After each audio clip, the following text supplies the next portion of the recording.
Bismillahirrahmanirrahim wa sallallahu kareem.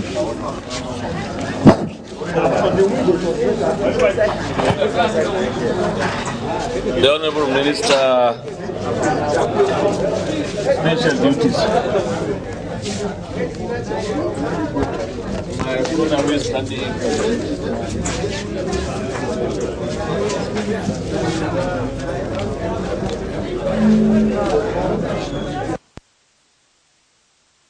From the beginning of the road up to Zuru, Riba, about 300 kilometers is a new route, completely new. There is a portion that is federal government owned between Kalgo up to Bunza, but I did it and they have started paying back. And throughout the length of that road, you can see roads going left and right. I'm sure whosoever is a good observer has seen that. We regard road network as a critical infrastructure. Critical in the sense that you can never move persons, goods, and services without road network. If you are trying to develop an agrarian economy, there is no way you will not have road infrastructure.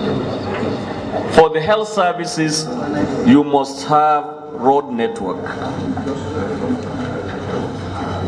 For education, you must have road network for good supervision. And this is why roads in KEBBI State has become the starting point. I was just telling my brothers here about Makera Road. Makera to Building KEBBI to Makera is a road of 7 kilometers or 8 kilometers, very short. But because of the nature of that space in between Building KEBBI and Makera, which is a flood plain, if you have a woman who is in labor other end of the road, which is Makera, where you have the general hospital or specialist hospital in Building KEBBI, you may likely lose the mother and the child because of bad road. And this is why we said we should start with road infrastructure. And that we have done throughout KEBBI State. You can never see a bad road owned by the state government. Not a single one. Now we are standing in a local government health center. This is a primary health center owned by a local government. In health sector, we have clusters, or what we call primary, secondary, and tertiary institutions of health. If you have looked around, you can see MDG clinics. There were a collaboration between MDG and state government. There are about 250 of them all over the state.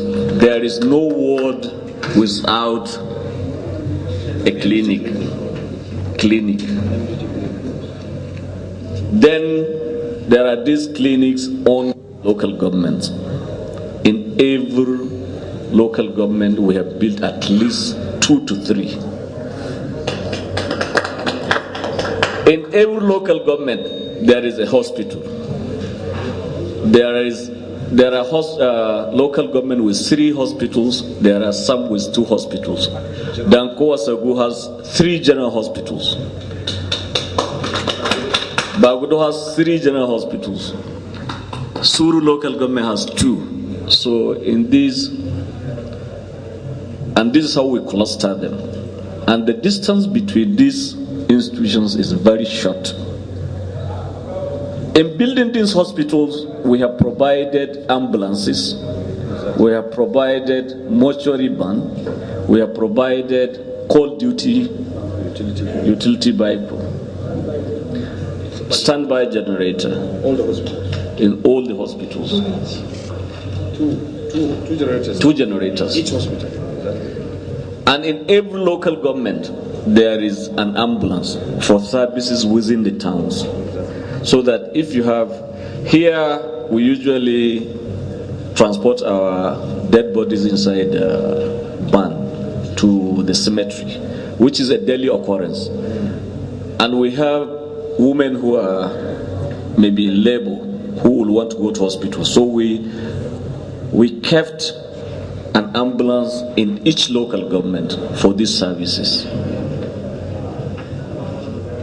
And this is why, as we go on, you will be seeing this infrastructure. The equipment, we usually have a program, whichever sector we take until we see the end. All the hospitals now are functional except one or two. All of them with 2 or 3 doctors. In each MDG clinic that you have seen, we have a midwife to attend to women, more especially. This midwife is a collaboration of federal government and the state. They usually send us some, and we have some.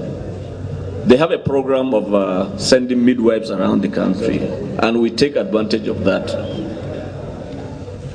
And this is why I said we should stop here and start from here. I don't know, maybe the minister will add something. Your Excellency, distinguished ladies and gentlemen, we've already agreed since yesterday that we will cut off the protocol to save a lot of time. You may have noticed yesterday in the exercise that I deliberately took a backstage. I took a backstage because I was playing the role of a minister from KEBBI State.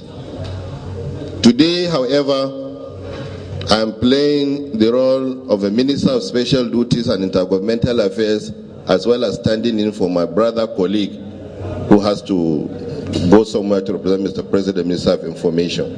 And so along with His Excellency, I will be driving this process on his behalf. Now, beyond that, wherever there is a collaborative effort between the 3 tiers of government and 3 arms of government, then it becomes my business as the minister that is charged with the responsibility of smoothing that relationship.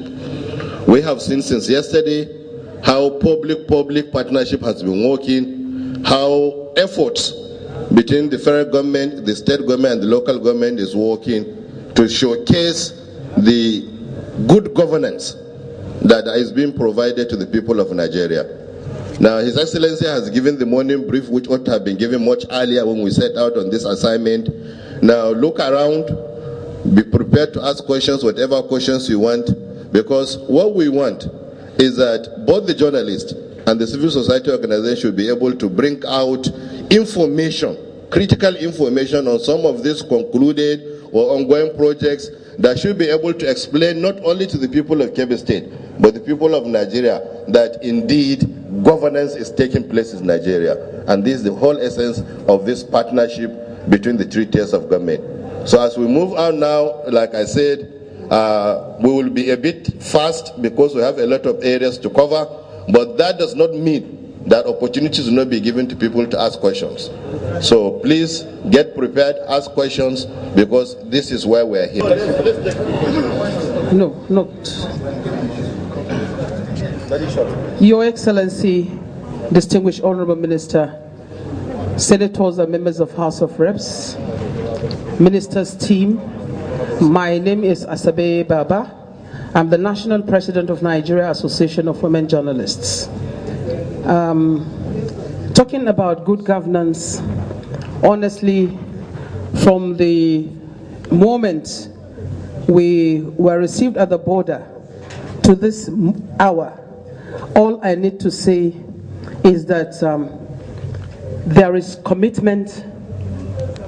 I can see the 3 tiers working as a team. I can see partnership. And honestly, talking about roads, there is no way we can move or develop without roads. Agricultural products, health-wise, education, whatever it is, we must have the road with which to pass to get to wherever we want to get to. And these things we have seen. Rural electrification, with roads and electrification, definitely we are moving on. So I want to commend the governor and government and people of KEBBI State for this giant stride in touching the lives of the common man, not minding whether others, people are not happy or whatever, but I can see from the outing yesterday that everyone is happy. From what we saw from the convoy till this hour and the way we're moving, I'm sure the people are happy. I want to commend the governor and encourage him to continue to do the good work he's doing in KEBBI State, and he should not relent. God will continue to guide him and open doors of blessings and funds for the people of the state and Nigeria. I want to say that we have already constructed 14 number across the state, and the cost of each is 124 million, totaling 1,740,000,000. All of 50 beds, is it? 50 beds. We have 14 of them all completed. Yes.